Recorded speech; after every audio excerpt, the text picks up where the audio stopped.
Your journey, your speed, your story. Find your pace.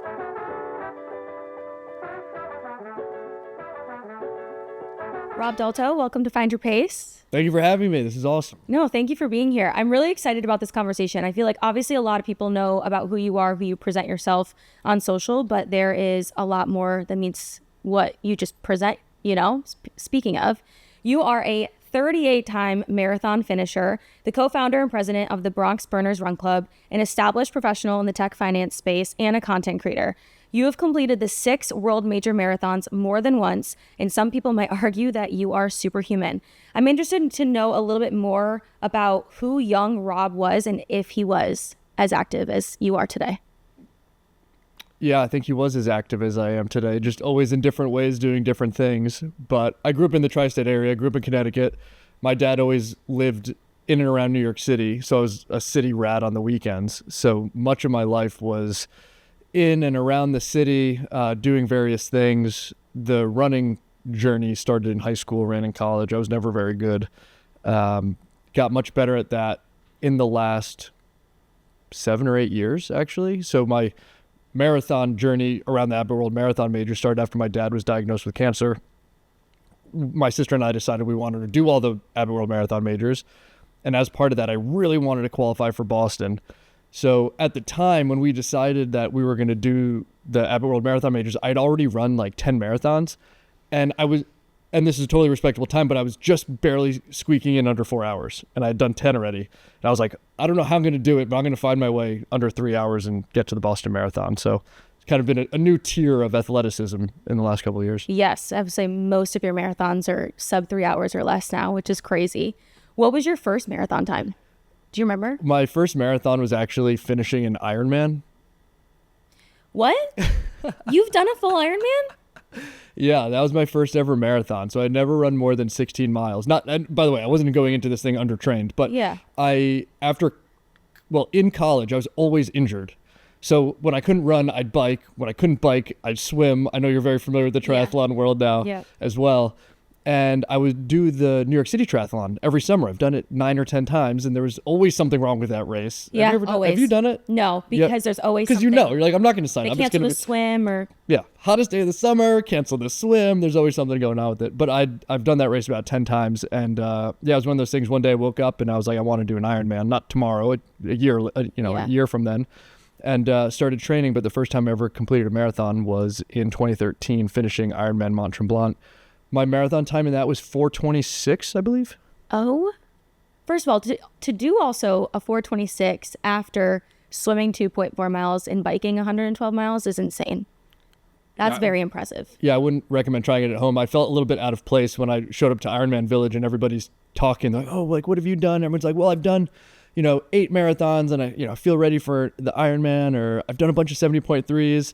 And they're like, what about you? I was like, They're like, oh, I didn't realize I had to do other things before I did that. Yeah. That I hope you understand how, I'm sure you know, how impressive that is to jump into a full Ironman like that. Yeah, no, it was good. It was good fun. I mean, I always say it was actually like one of the best days of my life. I know you've done some events like this, and they put on such good events. They're really, you feel like a professional athlete. Yep. And I didn't go in undertrained. I trained my tail off.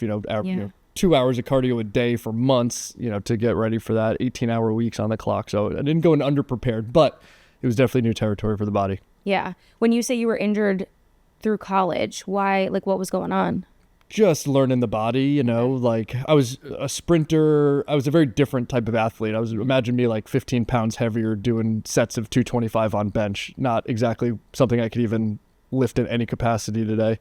But it just could never stay healthy. It took me a lot of years to really learn how to create a durable body for myself that can endure marathons. And there was a lot of times where I was training that I could never get my mileage up. And like I did my first 10 marathons and I was just barely scratching under 4 hours, which is still a totally respectable time. But I can never stay healthy enough to get the mileage where I wanted to and get my body in form that I was able to over the last couple of years. Was your goal always to get into endurance sports? No, I think that's a coming of age thing, really. I don't know. The older you get, you have all this time, you're like, what do I fill it with? Yeah, I laugh about it because I remember in high school, I was really passionate about running, and I really loved the cross country team because of the team aspect of it and everything. And I think even then I was probably doing like 40, 50-mile weeks in high school, and people would say, oh, would you ever do a marathon? I was like, absolutely not. Like, that is crazy. And that was even like as a runner. So no, I never had any interest in it. And then I actually started the interest in marathoning actually came a little over a decade ago. I was working in London, and I knew I wouldn't be there forever. I had a work visa. This is like corporate Robert, as I like to call him. And I was like, I've only got so much time. What's a good way to see Europe? And so if I had a weekend where my friends didn't want to travel or I didn't have something on, I'd look what cities are hosting a marathon. And I would just go to that city and I would kind of see, how could I see a weekend, a city in a weekend? Well, on foot seems like a pretty good idea.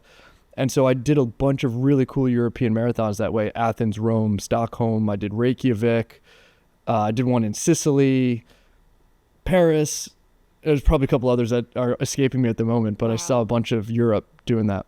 That's a really cool way to see those spots too. Also, you probably saw things that you wouldn't have seen if you were just visiting that specific city. 100%. That's crazy. And I wasn't too concerned about it either. It was like I'd get in Friday night, go out. I remember Rome specifically, went out for a big dinner by myself, had like a whole carafe of wine. It was just about experiencing everything. Highly recommend.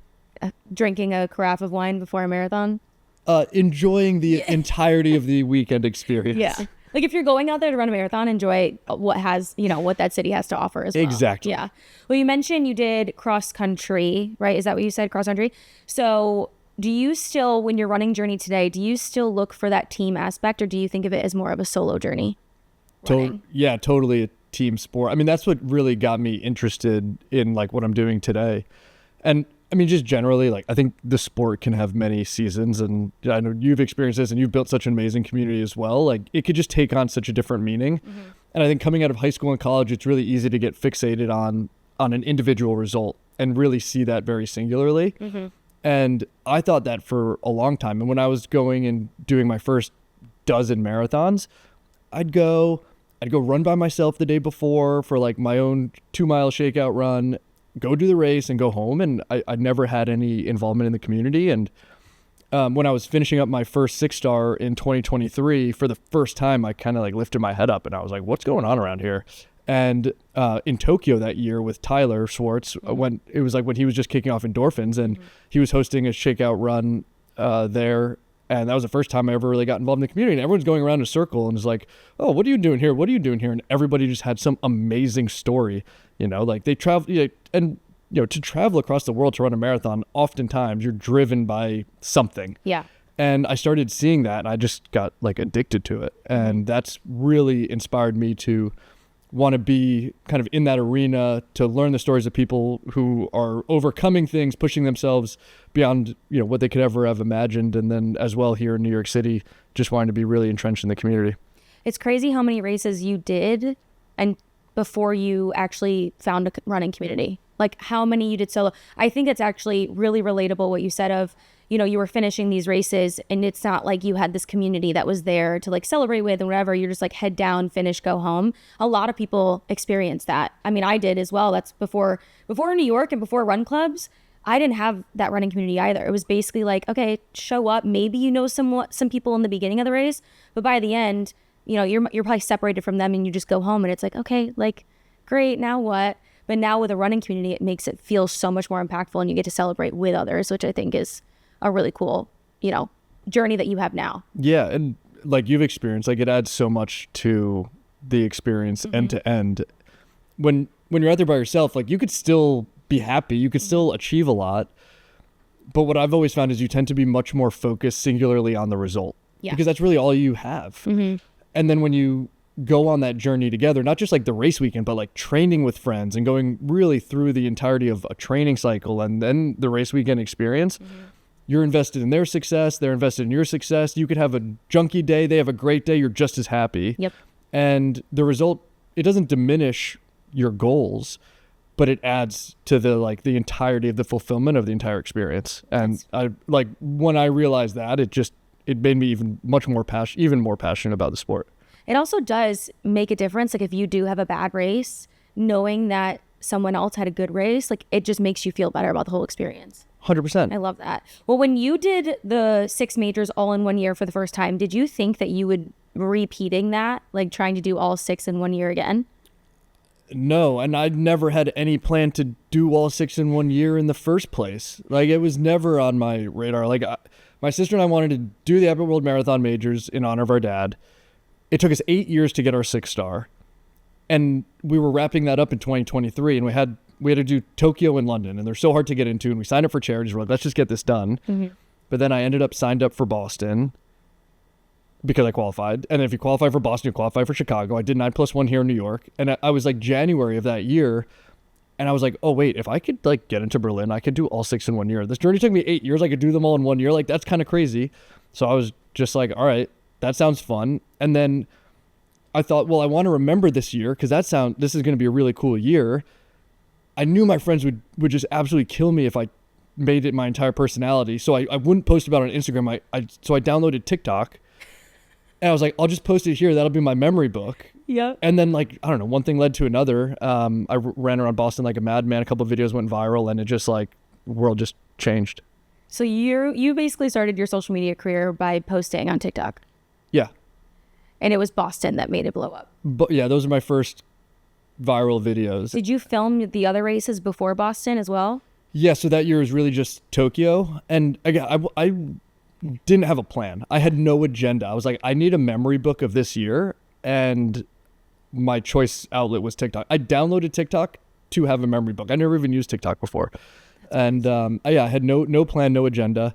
And I was just running around Boston like a madman. I stopped at Dunkin' Donuts for coffee. I did every side quest possible. There's a CrossFit gym that like does their class outside. That day I stopped. I was getting on the rower. And like I slung these videos up, and then I was like, 250,000 views, 500,000 views. And I was like, whoa, this is crazy. And just, one thing led to another after that.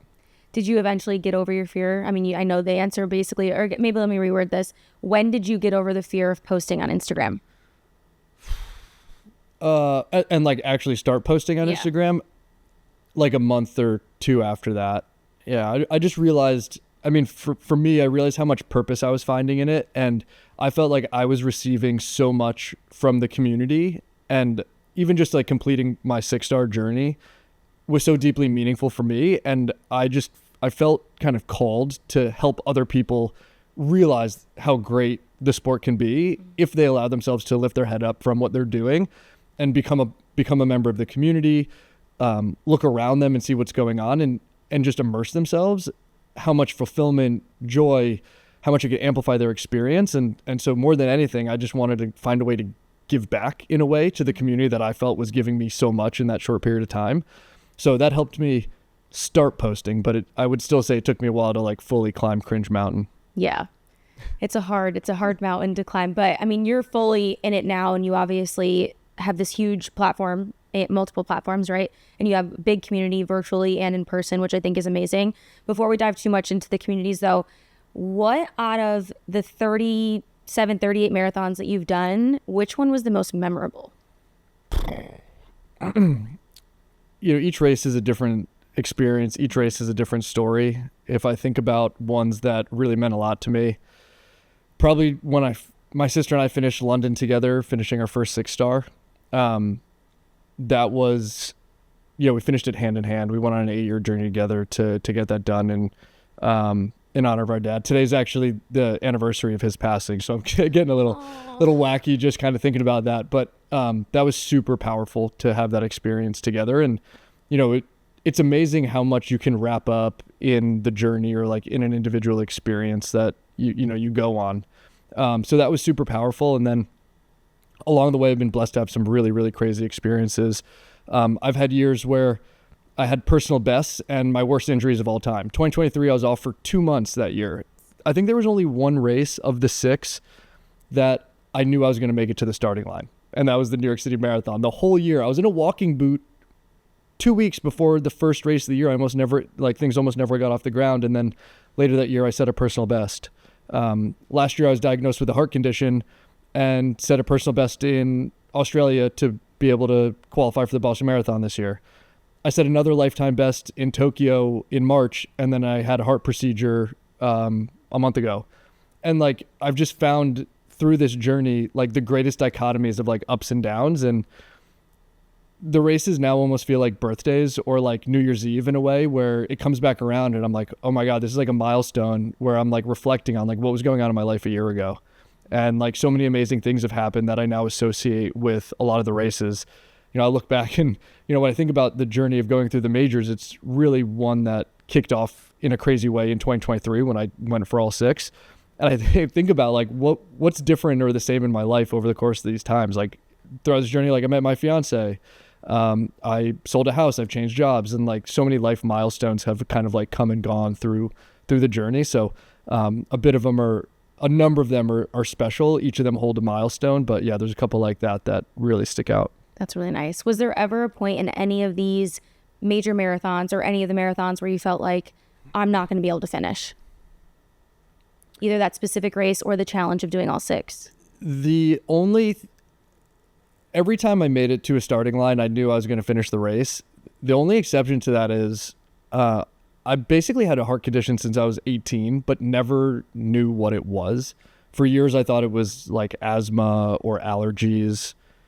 And it wasn't until like 2 years ago, really, when I had an episode during the Berlin Marathon that like literally stopped me on the side of the road and like 4 miles into the race, that I was like, that's it. Like, I need to figure out like what's going on with my body, because that's obviously quite scary. I'm like, can I keep running? Like, what's going on? Like, I know something's wrong. I finally realized or had enough evidence to know that it was likely a heart condition and not allergies or asthma or anxiety or any of that stuff. And I've twice had episodes during races, and that's super alarming, but never like just general like fatigue or dehydration or anything like that. But, you know, without knowing what was going on in my body is, you know, with a heart condition, you know, theoretically the consequences could be pretty dramatic. So that was always a little bit scary. How did it feel when you finally got like the answers of like, okay, I actually do have something? It was a relief, because it was like, okay, you know, when you're unwell, one of the worst things is the unknown, right? If you know, as type A people, if you know what's going on, you can chart a path, and like there's confidence in charting a path, because then you could go attack, and you'd always rather have control of what's in front of you. The whole journey to get there was pretty crazy though, because the way that I was able to identify like what my heart condition was by getting a chip inserted in my chest, which is made by Abbott, who yeah. Wow, full circle. Whoa. So like, I feel like this whole journey has had so many layers of like, I think I'm on one journey, and then it turns out I'm like on a completely different journey. And like a couple of things of that sort come to mind. Like, first Abbott World Marathon major was New York City Marathon in 2015. And my favorite pictures, my sister and I running together, high-fiving my dad on First Avenue. And it's when he's like perfectly healthy. This is like, you know, life is just good. And like over our shoulder is a picture of somebody in a Fred's team jersey, which is the charity for Memorial Sloan Kettering. I didn't even know what that was. I didn't even notice that person in the picture until after my dad was diagnosed with cancer and sick. And all of a sudden we found ourselves running for Memorial Sloan Kettering and Fred's team. And like, I just feel like when I saw that after he got sick, I felt like there was like a foreshadowing of like something later to come on in my life. And then you fast forward, we finished that journey in honor of my dad. I ended up building a relationship with Abbott. I've been their like global running ambassador for 2 years. We've done a lot of like great work together. And then completely independently, as I'm on this search for answers of what's going on in my body, it's an Abbott device that literally like is what diagnosed me to be able to have a corrective procedure to like literally change like the outcome of my health, like of my life. Yeah. So like, again, it was like, whoa, like I think I'm on this one journey, and it's really just like a foreshadow for something I could absolutely never foresee. So there's just these like really crazy, like deep parallels that have happened over the last couple of years that are wild and kind of like unimaginable and unpredictable. Yeah. It's almost like the universe was like, oh, we have actually a bigger picture of like what's going on. That's crazy. That's an insane story.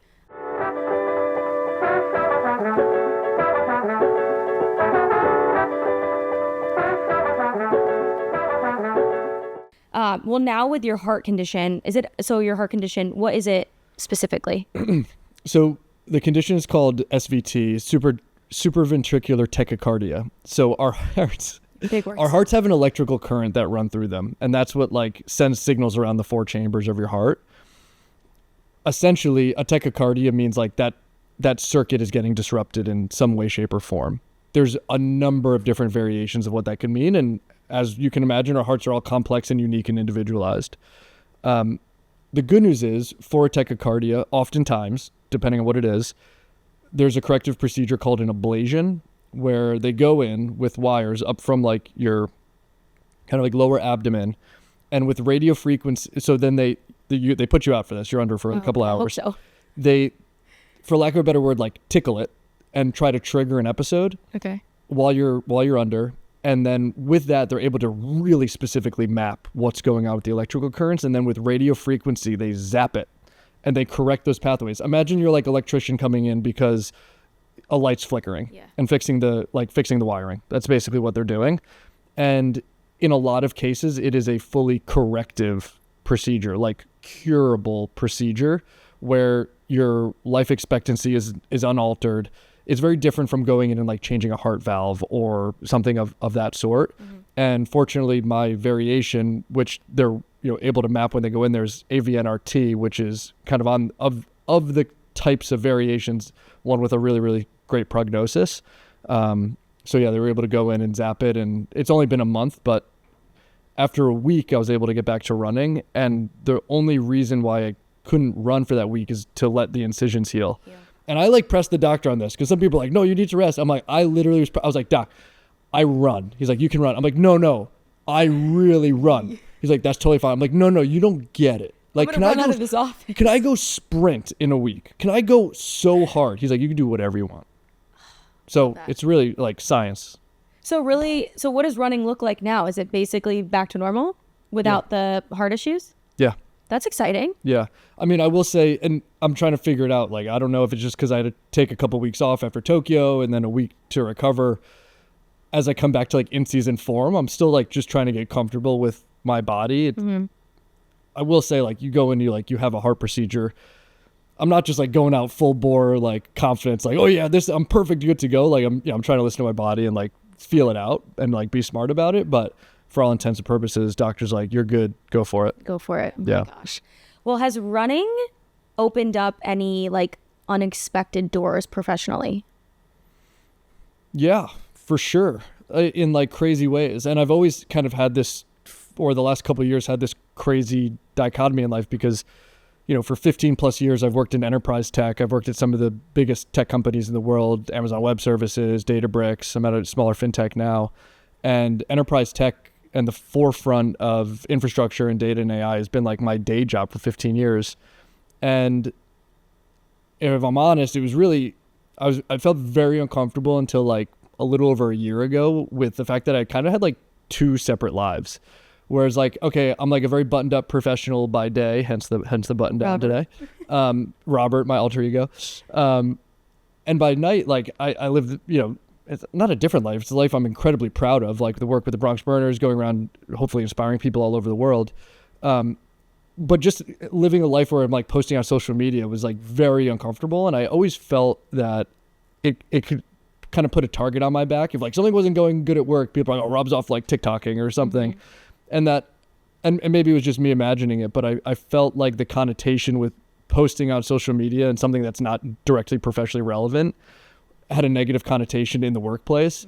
And it's one of those things where it's not cool until it's cool. And it takes a while for it to become cool. Now it's cool. When I tell people what I do and they check out my stuff and I work with them professionally, they're like, whoa, that's awesome. Like, good for you. But it took a long time to get there.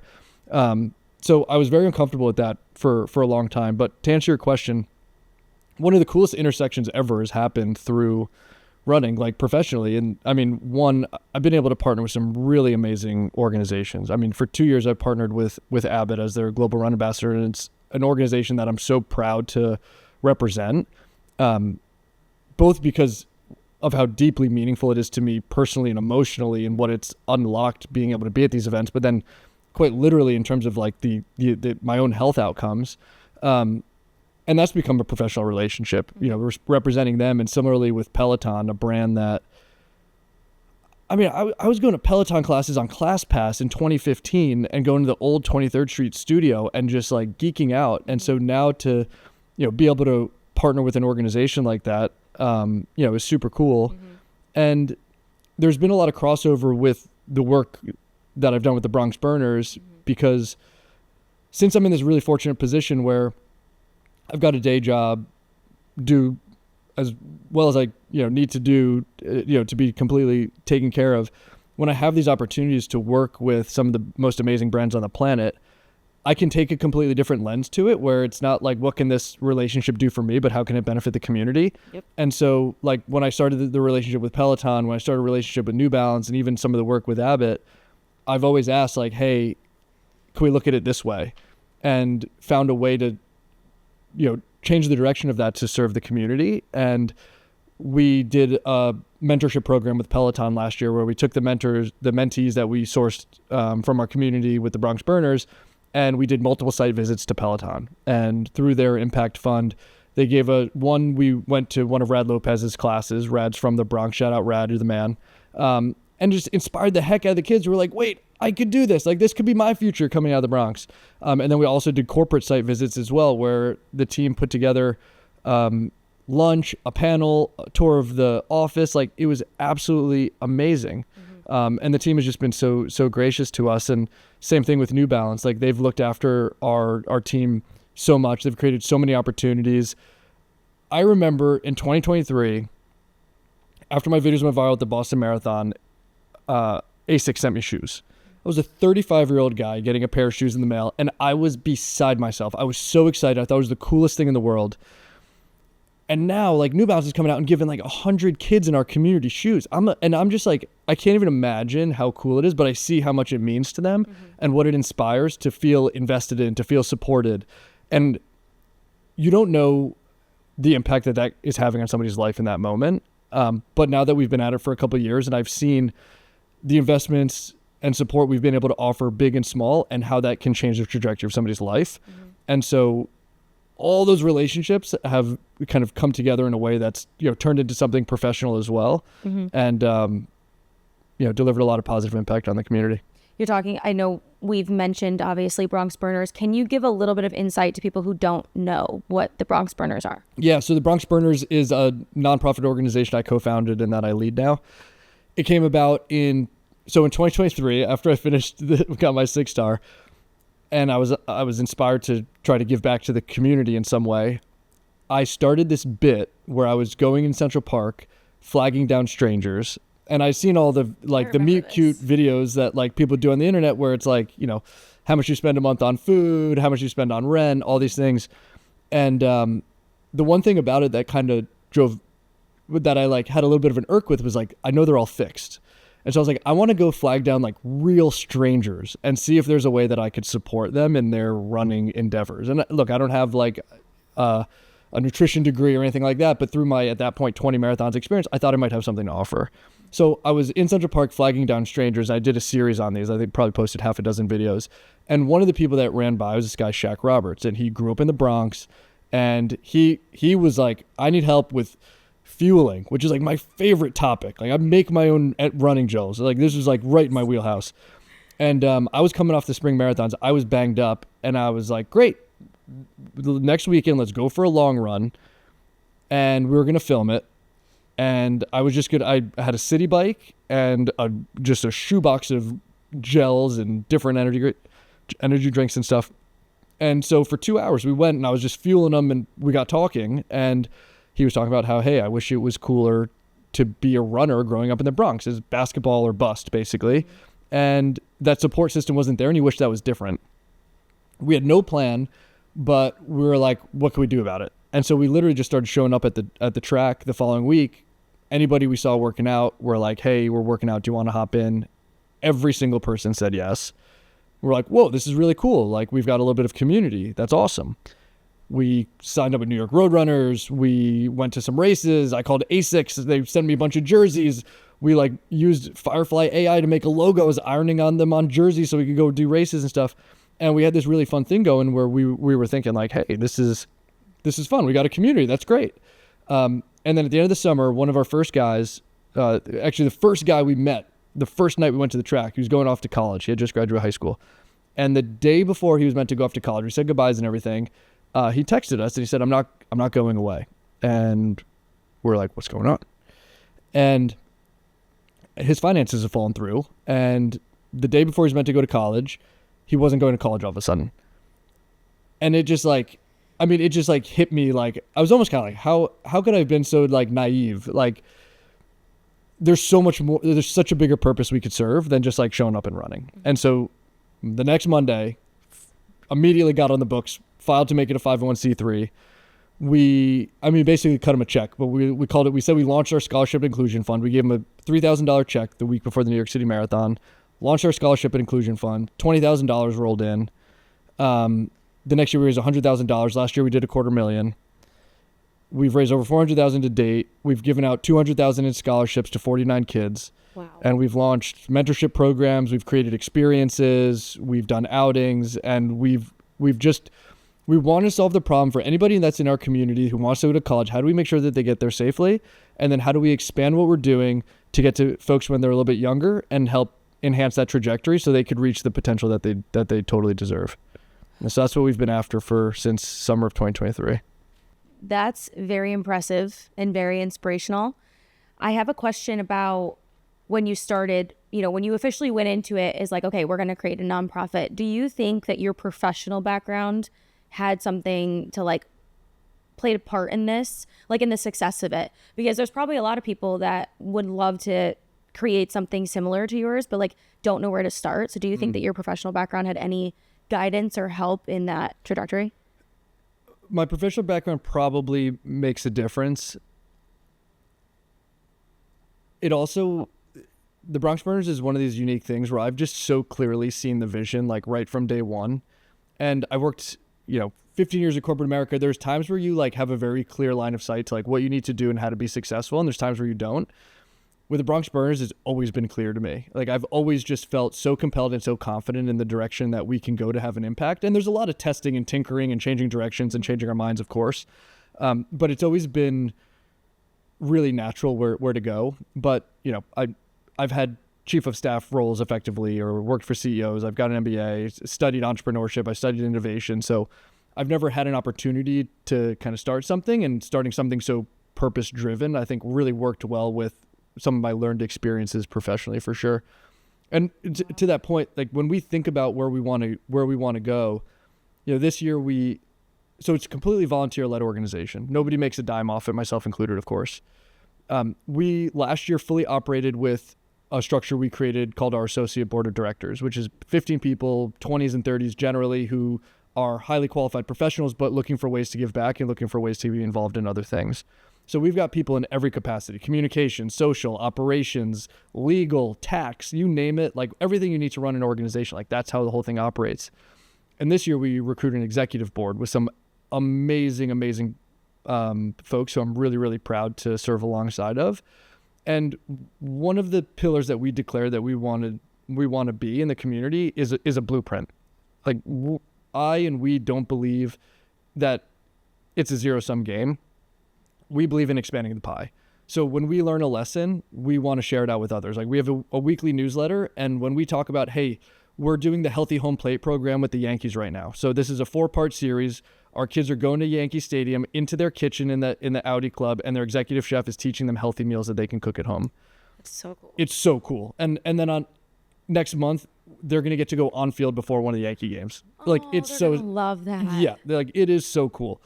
But when we do stuff like that, like in our newsletter, we're like, hey, if you want to do this, here's how you can do it. So we don't just want to do things and borrow from, other organizations. We want to help grow the pie. So we want to share. And for other folks who want to learn, hey, I want to have an impact in the community. Maybe it looks like something we're doing, or maybe it doesn't, or maybe there's an aspect of what we're doing that folks can learn from and apply in a way that makes sense for their community. We want to help serve that blueprint up. Mm-hmm.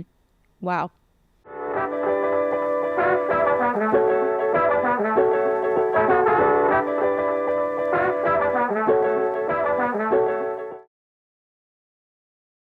Let me make this clear. You don't make any money from the Bronx Burners, but you have like a typical, or you have a 9 to 5 job, and you're also a content creator, which I know in that field, like you make income from that. And there's a lot of people who are in our shoes that do social media, and they get brand deals and they work with these amazing brands. Then they decide to leave their 9 to 5 job and do social media for a living full time. you obviously have not made that jump. Is there a reason that you decide to do kind of everything? You're literally doing a lot of everything. Is there a reason that you didn't just say, okay, no more 9 to 5, I want to just do social and Bronx Burners? Or do you feel more fulfilled being super busy and doing everything? I think I've got the perfect trifecta going on, where working really hard in a corporate capacity day in and day out enables me, outside of those bounds, to do what I want, when and how I want to do it. Mm-hmm. And so I don't live constrained by having to go after a specific brand deal or really nurture something, or need to use those for my own to make ends meet myself. I'm able to, if I'm engaging with a brand, look at like, okay, how can this serve the Bronx Burners community? Mm-hmm. And I find that to be so fulfilling. And I also am able to pick and choose like what makes sense for me, what fulfills me, what aligns with what I want to do, versus sometimes there could otherwise be pressure like I need to do it. Mm-hmm. So I've got the perfect trifecta, and it serves both my own fulfillment, the community, and I think also my own growth. Like I'm learning a ton starting a nonprofit. Like I've never started an organization before. Like I'm still learning myself. Mm-hmm. And so I think I'm just like really fortunate to kind of have the best of everything. I like that. I think there's this facade of, if you get into social media and you start making money, that you need to quit your job, when in reality, it gives you structure, and it also gives you freedom to be able to do all of the other things that you're doing outside of that. Because like, okay, you're making your livable income here. Everything else is like, how can I serve the community? And you also obviously will get personal benefits, whether that's financial or even just emotional. Like I can only imagine how good you probably feel out of all the work that you're doing in the community. At least I hope you feel really good about everything that you're doing, because you're really making impact on so many people, but also the youth. I think that is something that you're tapping into right now, which is beautiful, because how do we get kids to be in sports? Like how do we make it accessible for them? So for you to be able to cultivate these relationships with brands, and yeah, sure, does it benefit you from time to time? Absolutely. But the bigger picture is it's benefiting hundreds of thousands of kids and people that, maybe would not have had that opportunity had you not been who you are and doing what you do. So I think that's really cool and awesome that you're doing that, honestly. Thank you. Thank you for doing that for the community. I love that. Well, speaking of running, what lessons has running influenced you, like in your professional life? Like has running taught you anything or given you any tools? It's really funny. This thing happens. So after like the main part of a running season, so, there's generally in the marathoning world, like spring season and fall season, and, most like level-headed people who are in marathoning that might do one marathon of spring or fall. I tend to do more than that. But at the end of it, I do try to take a break, and I'll take like 2 weeks off. I'm like, no running, 2 weeks, full stop. And like in that second week, something goes sideways in my life. Like I like won't get out of bed. I'm like, I'm tired. I don't know. I don't feel good. And I realize it's like the structure that running gives me, and whether it's running or like if it's biking, whatever it is, but like being active gives me, I know that if I start my morning like that, okay, yes, you're getting up early, it's hard, all those things, but the way I feel throughout the day is always much better than when I'm not on that routine. Mm-hmm. But I think the thing that I've actually loved about running more than anything, like over the duration of time, is that like in our work lives, we're often working on things that take a long time, or where the impact or output of our work is not particularly tangible. Mm-hmm. And I really struggle with that in my first like decade of work in like corporate America and in enterprise tech. You're working on multi-month projects. It's, benefiting some other company. I've typically been in B2B, not in consumer. And it's really hard to put your finger on the impact that the work is actually having. You might be working hard and enjoying the work, but seeing and feeling that impact is hard. Mm-hmm. And what I always loved about running or triathlon or just this type of sport in general is like, you could say like, I'm here. I want to get here. I cannot do this right now. But if I do these 10 things over the next 15 weeks, I can get there. And just the process of going through that, seeing the incremental improvement, putting the work in, and then seeing the outcome and like charting that gap, I always found super fulfilling because it's so tangible. Like you set a goal, you're here, I want to get there, do these things, achieve it. That always gave me a lot of satisfaction. How has training changed from early days to now? One of the hardest things for all athletes and especially newer runners is understanding how your body responds to the workload. And it took me years of running before I really understood what my body was capable of and then how to make it resilient. Because I could go out and work out all the time, but I would look at like my month. It's not about what happens every day. It's about what happens over the fullness of time. It's about what happens over the months. And the years where I ran the most weren't always the ones where like I hit the highest mileage or the most time, but it's about avoiding having to take 6 weeks off. And so what I learned over time was, how do I build a resilient body? How do I do the right forms of strength training to prevent injuries, especially the itises, and tendinitises will like always kind of knock you out. And then when you do have something come up, understand how to manage it effectively. So is this something where I need to take a week off? Do I just need a day off but need to pay attention to some sort of strength training?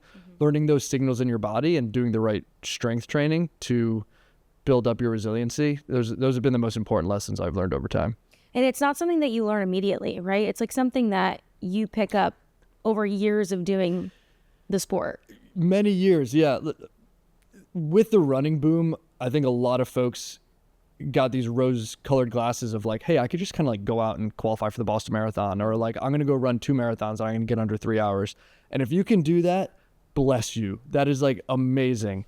It took me 13 tries to qualify for the Boston Marathon. Like it was a long, hard road.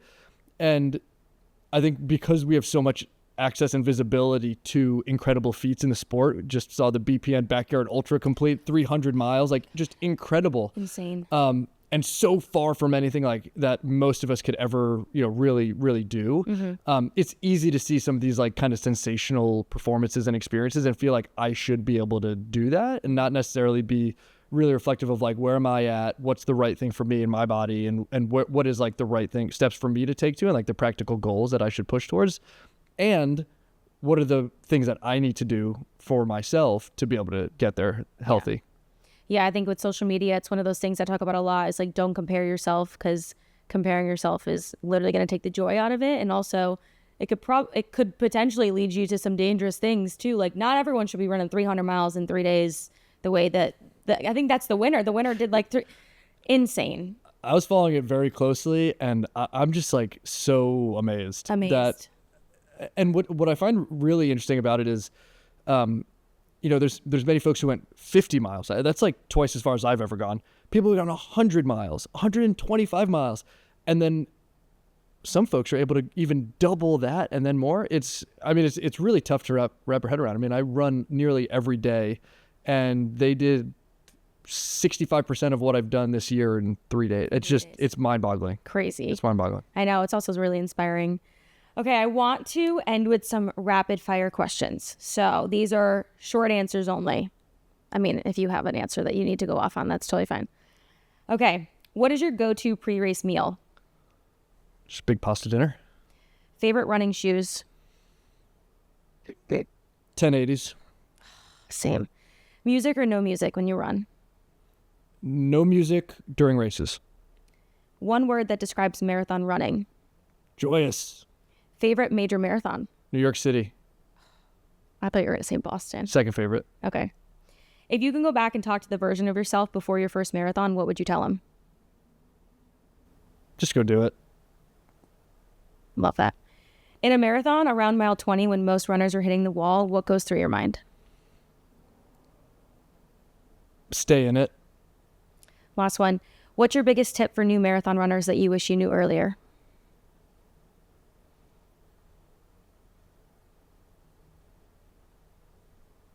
Have a lot of energy gels. More carbs. More carbs. Yeah, I feel like a lot of people are under fueling these days or just don't know how to fuel. Hello, Shaq. That's how your relationship started, right? Yeah. And just the general upside of more fuel. Yeah. There's almost like not an amount. There is, but there's almost not an amount you could take in that isn't going to help you. Yeah. It's a bit of an overstatement, but like we can all probably have a little bit more. Absolutely. And like, who's going to deny more carbs? Seriously. Don't deny your carbs. No, don't. Well, thank you so much for coming on today. I really hope that people, take a little bit away from you as far as professionally, maybe with the Bronx Burners, or even your running career, which is incredibly impressive. I would have loved to touch more about the triathlon journey. I'm going to have to talk to you off camera about that because I'm very invested to hear more about that. But truly, thank you so much for everything that you do for the community online and in person. I mean, it really is making a huge impact on everybody who's watching and that is part of the community. So thank you. Thank you, Mal. Thanks for having me. Of course. Wait, I didn't know you did a full Ironman.